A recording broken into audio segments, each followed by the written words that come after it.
에릭 클랩튼이라고 하는 분은 영국 출신의 기타리스트이고 싱어송라이터입니다.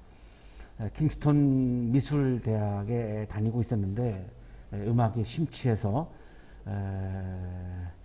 졸업을 했다는 말도 있고 그냥 중퇴했다는 설도 있는데요.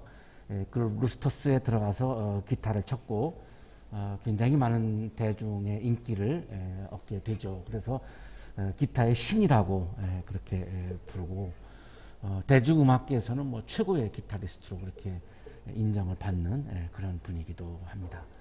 1991년 3월 20일에 뉴욕 맨하탄 53층 아파트에서 살았는데 창문이 열려져 있었고 4살 난 코너라고 하는 아들이 창문 아래로 떨어져서 사고사, 추락사를 하고 맙니다. 사진에 보시고 있지만 아이가 참 예쁘고요. 너무너무 예쁜데 이 아빠의 마음은 뭐 이루 말할 수가 없겠죠. 가슴이 정말 찢어지고 말로 표현할 수 없는 그런 아픔과 고통이죠.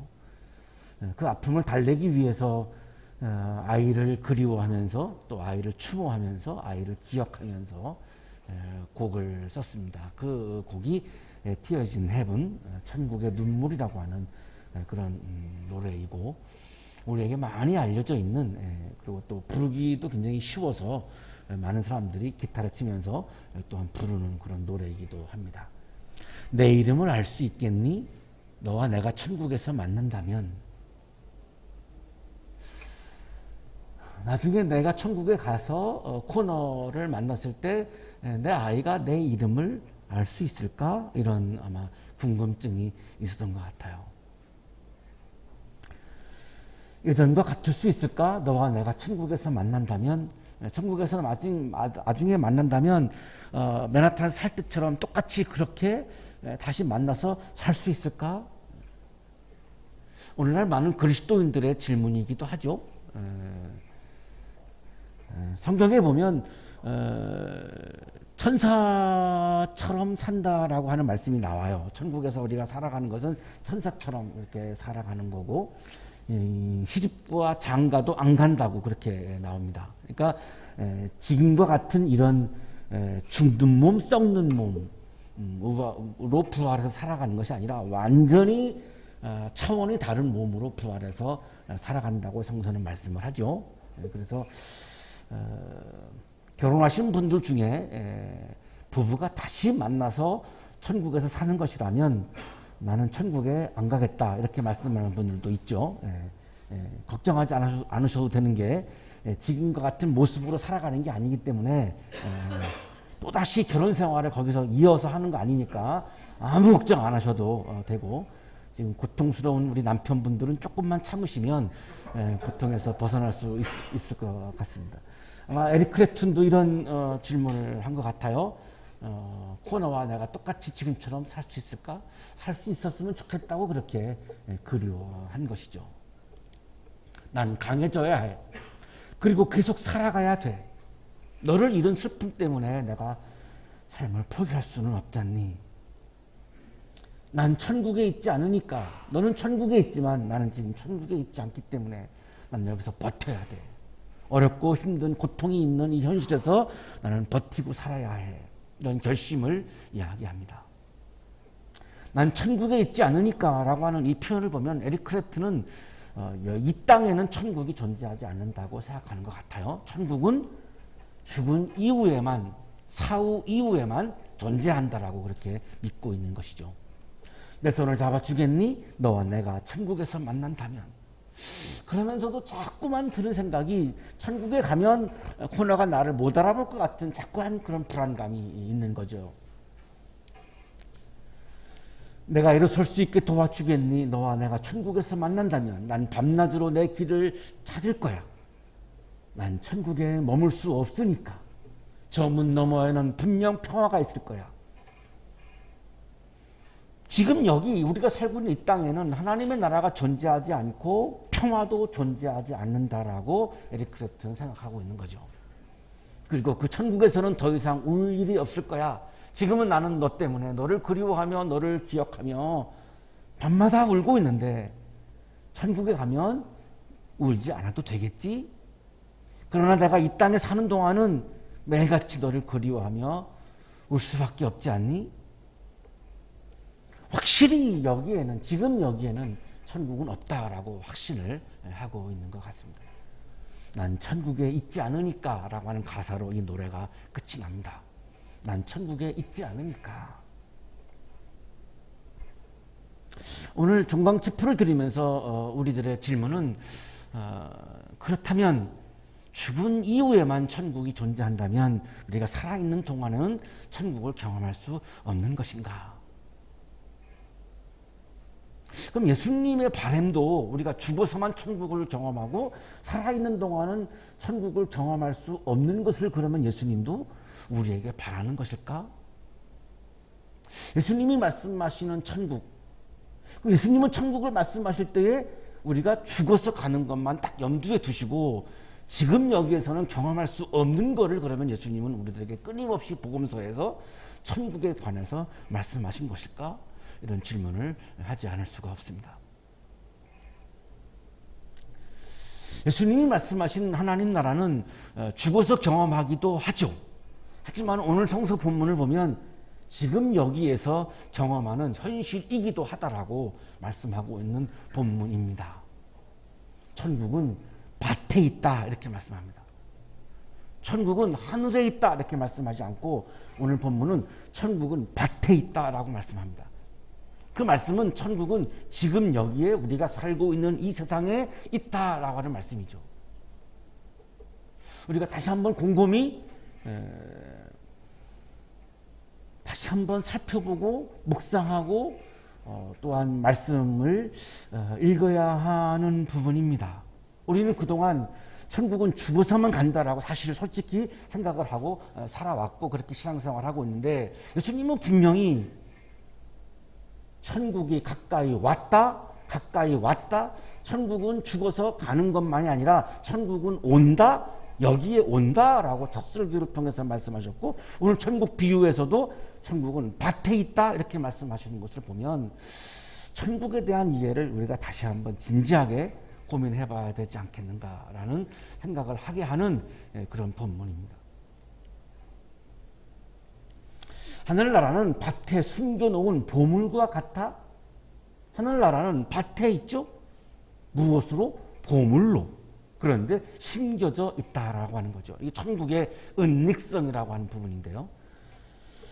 지금 여기에 천국이 있다라고 하는 것을 깨닫지 못하는 분들에게는 천국이 없다는 것도 맞는 말씀이죠. 천국이 지금 여기에서 내가 경험할 수 없다라고 믿는 분들은 천국이 지금 여기에 있다라고 하는 것을 경험하기가 어렵죠. 이것을 천국의 은닉성이라고 말씀합니다. 숨겨져 있다라고 하는 거죠. 숨겨져 있기 때문에 천국을 발견한 사람은 지금 여기에서 천국을 경험하지만 발견하지 못하는 사람은 지금 여기에 있는 천국을 경험할 수가 없겠죠. 그래서 이렇게 말씀하죠. 하늘나라는 밭에 숨겨놓은 보물과 같다. 천국은 보물처럼 너무나 귀하다는 거죠. 다른 거하고는 도저히 비교가 될 수 없는 어마어마한 절대적인 가치가 있는 보물과 같다는 겁니다. 우리에게 중요한 것들이 있죠. 우리 이제 여러분 기말고사를 치르게 되는데 여러분 애약점 매우 중요하죠. 그렇죠? 또 여러분이 지금 사랑하고 있는 애인 너무너무 소중하죠. 여러분 졸업 후의 진로 중요하죠. 자, 그런데 그것도 중요하죠. 중요하지 않다는 말씀은 안 해요. 예수님이 중요합니다. 하지만 그것보다 더 중요한 것이 있는데 그것은 하늘나라다 이렇게 말씀하는 겁니다. 보물과 같다는 거예요. 어느 것과도 비교할 수 없다는 거예요. 왜냐하면 애약점은 잠시 우리에게 기쁨을 주지만 하늘나라라고 하는 기쁨은 내 존재 자체를 기쁘게 하는 존재의 기쁨의 차원이기 때문에 이건 비교할 수가 없다는 거죠. 무엇이 나에게 순간적으로 주어져서 기쁜 게 아니라 하늘나라의 기쁨은 내 존재 자체를 기쁘게 하는 것이기 때문에 비교가 안 된다는 것입니다. 내가 신앙인으로 살면서 그리스도인으로 살면서 나에게 가장 소중한 것이 무엇일까? 한번 생각해 봐야 하는 거죠. 한 학기를 마무리하면서 나는 무엇을 얻은 것이지? 한 학기를 보내면서 나는 무엇을 지금 얻고 있는가? 내가 무엇을 얻으면서 한 학기를 마무리하고 있는가? 하늘이라고 하는 것은 비행기가 날아다니는 창공이죠. 그러나 분명합니다. 비행기가 날아다니는 창공인 것 틀림이 없습니다. 하지만 우리들의 마음속에는 우리들이 우러러 보는 영혼의 고향이기도 하죠. 하나님과 천사들이 산다라고 믿고 있는 곳이기도 하고요. 유대인들은 하늘을 하나님이라고 하는 호칭을 대신 사용한 이름이기도 합니다. 하나님이라고 하는 이름을 직접 쓰면 불경하기 때문에 그 거룩한 분 하나님의 이름을 직접 표명하면 안 되기 때문에 하나님을 하늘로 대체해서 불렀던 이름이 하늘입니다. 하나님의 신성을 표상하는 신학적 이미지이기도 하고, 그렇다면 하늘나라는 하나님 나라를 대신하는 이름입니다. 마가복음, 누가복음에서는 대체적으로 하나님 나라라고 표현하고, 마태복음에서는 유대인들을 위한 복음서이기 때문에 유대인들은 하나님을 하늘로 대체해서 불렀기 때문에 하나님 나라를, 마가복음이 하나님 나라라고 표현한 것을 마태복음은 하늘나라라고 이렇게 표현하고 있기 때문에 하늘나라와 하나님 나라는 같은 의미입니다. 하나님 나라라고 하는 것은 무엇이죠? 하나님이 주권을 가지고 있는 나라입니다. 하나님이 주인인 나라이죠. 하나님의 다스림이 있는 상태입니다.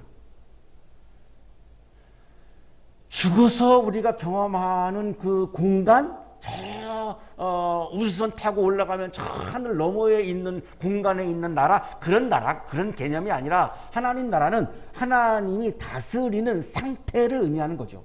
하나님이 저를 다스린다면 저는 이미 하나님 나라를 경험하고 있는 거고, 우원 씨하고 저 사이에 하나님의 다스림이 있다면 우원 씨와 나는 하나님의 나라를 경험하고 있는 거죠. 우원 씨가 저를 다스린다면 우리 둘 사이에는 하나님의 나라가 존재하지 않는 거죠. 하나님의 다스림이 있느냐 없느냐 이거를 결정하는 것이 하나님의 나라가 있느냐 없느냐라고 하는 것을 결정하는 거죠.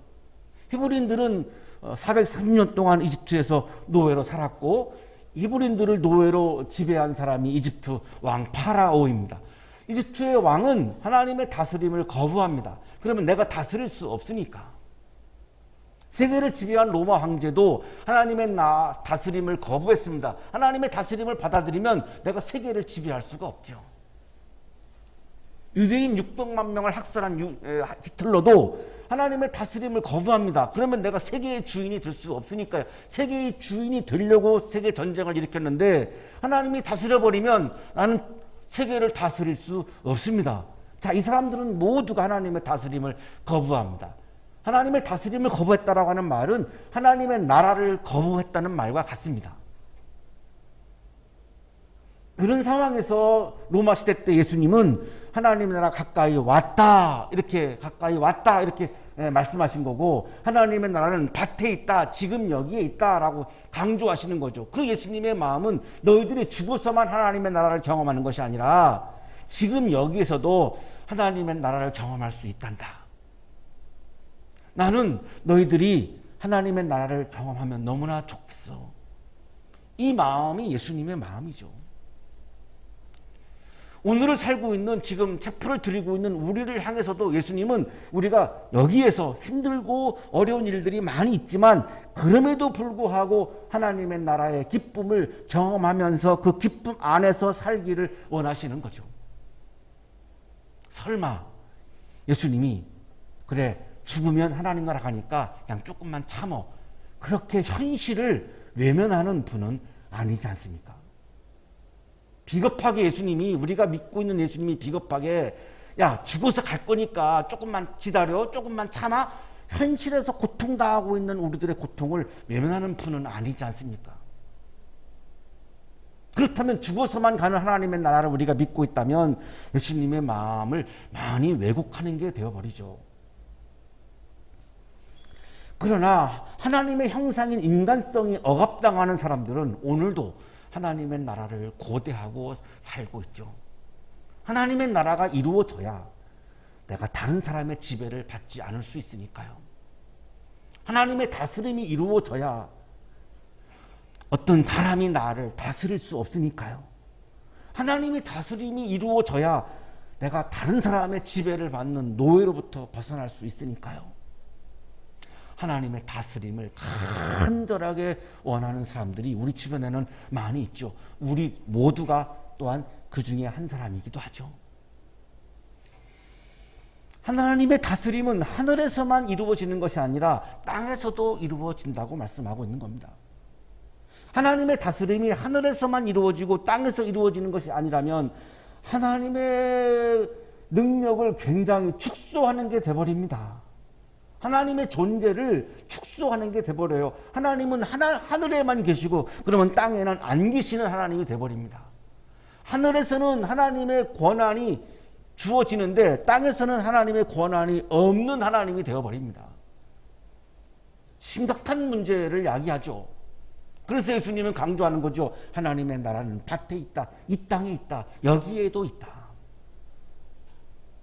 하늘나라는 막연한 하늘에서 구름처럼 바람처럼 부릉 떠있는 그런 애매모호한 추상적인 우리가 경험할 수 없는 그런 나라가 아니라는 겁니다. 평범한 우리가 땀 흘리고 연구하고 강의하고 배우고 여러분 공부하고 독서하고 여러분의 꿈을 키우고 사랑도 했다가 헤어지는 아픔도 겪었다가 이렇게 막 치열하게 살고 있는 웃고 웃으면서 살아가는 이 세상에 지금 여기에 임하는 나라이기도 하다는 것입니다. 이거를 오늘 예수님은 비유를 통해서 말씀하시면서 하나님 나라는 밭에 있다. 지금 이 세상에 있다. 내가 고통받고 있는, 내가 아파하고 있는 지금 이 삶 한가운데 하나님의 나라가 존재하고 있다. 그런데 숨겨져 있어서 내가 보지 못하고 있구나.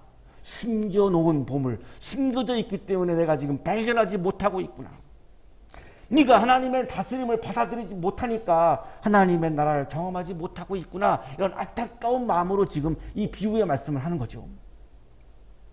이스라엘 땅은 지정학적으로 이집트와 메소포타미아 지역의 교량적 위치에 있기 때문에 수없이 많은 전쟁을 치른 땅입니다.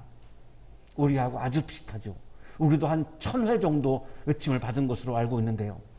이스라엘 사람들도 수많은 외침을 받고 전쟁을 했죠. 전쟁이 일어나면 급하니까 귀한 보물들을 땅속에 파묻습니다. 어디다가 보관할 데가 없습니다. 지금 내가 살고 있는 집을 일단 떠나야 되니까 피신을 해야 되니까 얼른 땅속에다가 보물들을 묻어놓고 가는 거죠. 그러면 이제 소장농이 이제 농사를 짓다가 다 전쟁이 끝난 다음에 소장농이 농사를 짓다가 막 이렇게 땅을 파다가 툭 파는 소리가 나가지고 보물을 발견하는 경우가 생기는 겁니다. 그러면 너무너무 기쁘죠. 보물을 발견했으니까 엄청나게 기쁘죠. 그러나 그게 내 거가 아닙니다. 땅 주인이 내가 아니니까 땅 주인이 거죠. 그러니까 이 사람은 너무나 속으로만 기뻐합니다. 누구에게도 이거를 알리지 않습니다. 집에 가서도 시침이 뚝 됩니다. 가족들이 알면 또 이게 막 소문이 새어나갈 수도 있으니까 가족들에게도 시시하고 말하지 않죠. 땅의 소유주가 땅 주인이 눈치를 챌까봐 조마조마한 심정으로 주인과 땅 거래를 시도하죠. 이거를 내가 사야 그 보물이 내게 되니까요. 근데 소장농은 가난합니다. 재산이 많지 않습니다. 그래서 가진 것을 다 팝니다. 가진 것을 다 팝니다. 그래야지 이 땅을 살 수 있으니까요. 나의 전부를 다 잃어버리는 겁니다. 지금 다 파는 거죠. 그런데도 그 마음속에는 흥분과 설레임과 막 기쁨이 있죠. 내가 그 보물을 얻게 되는 분명한 확신이 있으니까요. 놀람, 흥분, 기쁨 이거를 감추죠. 이거를 드러내면 들킬 수가 있으니까 이걸 계속 감추고 아주 그냥 시침이 쭉 되죠. 다른 사람들은 그 보물이 그 밭에 있는 것을 모릅니다.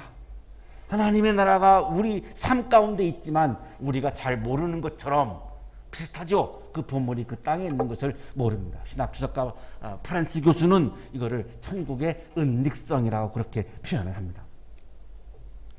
밭에 보물이 있는 것을 발견한 사람은 자신의 모든 것을 다 잃으면서도 보물을 얻습니다. 그만큼 그 보물은 가치가 있기 때문이죠.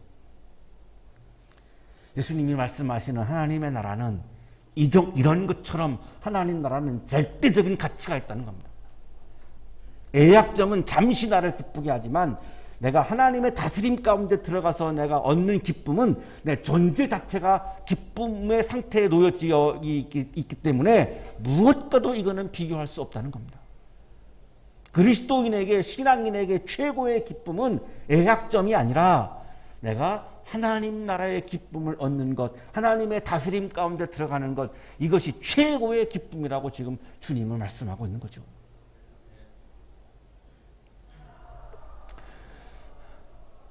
조금 우리 위로가 되시나요? 그러니까 꼭 애약점을 안 받아도 큰 문제는 없는 거죠. 하나님의 다스림 가운데 들어가면 꼭 애약점을 안 받아도 큰 내 삶의 문제가 없습니다. 우리 기말고사를 포기하신 분들은 지금 굉장히 굿 뉴스로 드릴 것 같은데요. 괜찮습니다. 또 다음 학기 또 열심히 해서 또 애약점 받으면 되는 거고, 다음 학기도 못 받으면 또 그 다음 학기 또 받으면 되는 거고, 졸업을 하게 돼서 못 받으면 한 학기 더 하면 되는 거고, 아무 문제 없습니다. 무슨 문제가 있습니까? 그러나 내 존재 자체가 하나님 나라의 기쁨 가운데 거하지 못하면 아무리 애약점을 받아도, 아무리 애인이 생겨도 내 삶이 행복할 수가 없습니다. 하나님의 다스림 가운데 내가 들어가지 아니하면 내가 다른 사람을 자꾸만 다스리려고 하기 때문에 계속 부딪히게 되고 내 삶이 헝클어지기 때문에 그런 것들이 다 의미가 없어집니다. 우리는 역사에서 그런 사람들을 많이 보았죠. 대통령이 되고 뭐 세계 최고가 되고 그랬어도 완전히 불행한 삶을 살아가는 사람들을 우리는 너무나 많이 봤습니다. 내 존재 자체가 그 기쁨의 상태에 들어가지 못하면 그런 잠시 나를 기쁘게 하는 것들은 나에게 큰 의미가 없음을 우리에게 얘기해 주고 있죠. 또 하늘나라는 좋은 진주를 구하는 상인과 같다. 진주는 유일하게 생명체가 만들어내는 보석이죠. 조개 속으로 이물질, 모래 같은 게 이렇게 들어오면 배설물을 얼른 이렇게 배출해가지고 그거를 자기를 보호하기 위해서 감싸버리죠. 시간이 흐르면서 그 막이 단단해지고 그것은 이제 보석이 되죠. 마침내 진주가 됩니다. 그 값진 진주 하나를 발견하면 이 진주를 사다가 파는 상인은 자기 재산을 다 팔아서 그 진주를 산다는 겁니다. 무모하게 보이지만 그렇지 않습니다.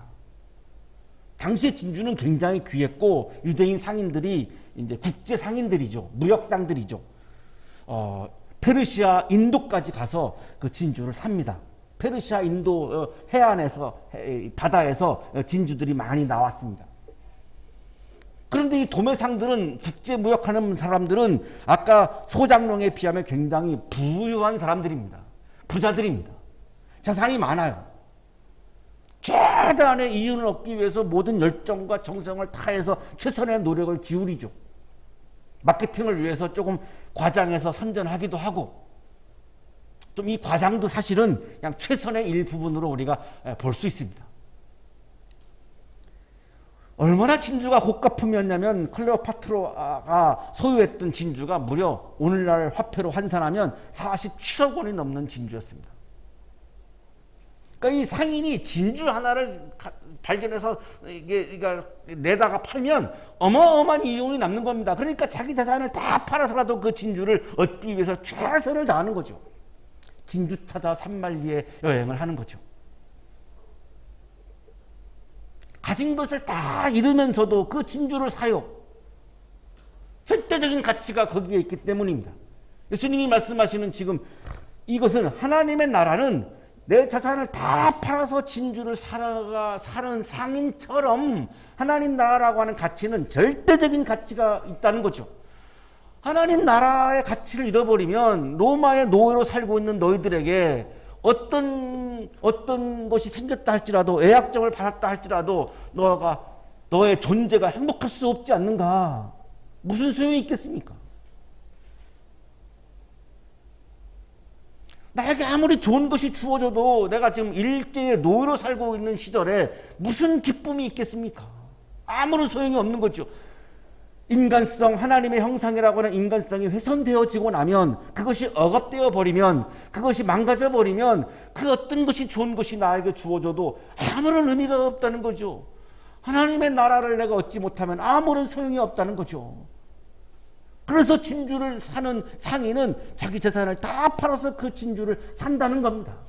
굉장히 무모해 보이지만 그 기쁨이 너무나 크기 때문에 진리를 찾아서 걸어가는 구도자처럼 진주를 얻는 그 길을 기쁨으로 걸어간다는 겁니다.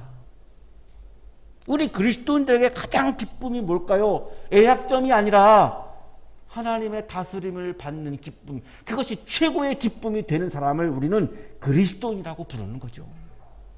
그 사람을 우리는 신앙인이라고 부르는 거죠.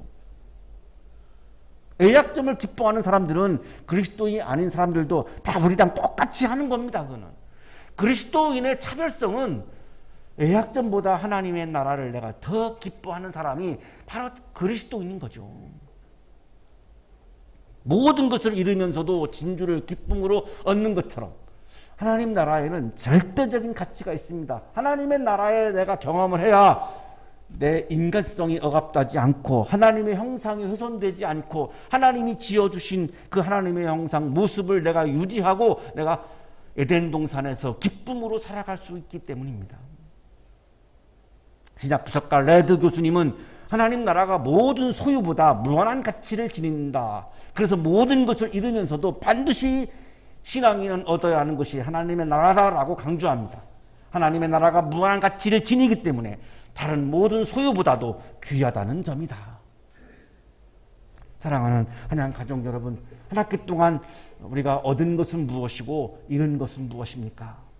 여러분 대부분 한 학기 동안 배움을 통해서, 교수님들로부터 배움을 통해서 실력을 얻었을 것입니다. 눈에 보이지 않아서 여러분 모르죠. 은닉성입니다. 그 여러분의 실력의 성장이 눈에 안 보이죠. 그래서 모릅니다. 그러나 분명히 여러분의 실력은 성장했습니다. 저도 한 학기 동안 영성과 음악 수업을 진행했는데 어제 저녁에 한 학생이 카톡으로 길게 저에게 이렇게 한 학기 동안 고맙다고 자기가 이렇게 자기 소감을 쭉 썼어요. 이걸 읽으면서 한 학기 동안 이 학생이 너무나 많이 성장했구나. 그 성장한 부분들을 제가 쭉 답변을 해줬어요. 본인은 몰랐어요. 그걸. 안 보이니까 모르죠. 근데 제가 보기에는 엄청난 성장을 했어요. 한 학기 동안.